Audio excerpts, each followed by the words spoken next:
其實今次係唐嫣同鐘漢良第一次合作，雖然呢日係佢哋首次見面，但係 Wallace 已經對拍檔讚不絕口啦。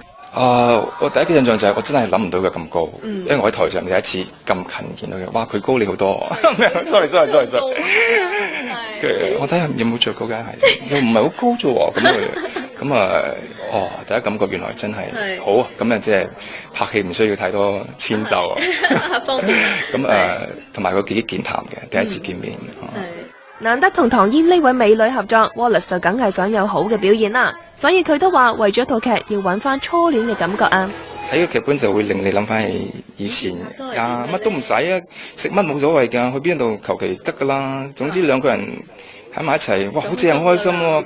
乜嘢都唔使，淨係覺得咁樣就好 OK。兩個人望住大家，仲同嗰個初戀女朋友係啦，係好接近，好接近。仲有冇聯絡啊？冇聯絡啦，好接近，真係好接近嗰種感覺。因為其實就係同大學生即係咁樣初戀啊。冇聯絡。你個初戀係維持咗幾耐啊？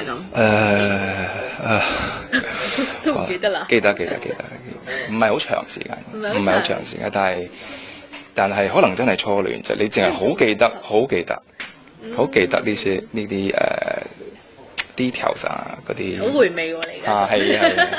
係啊。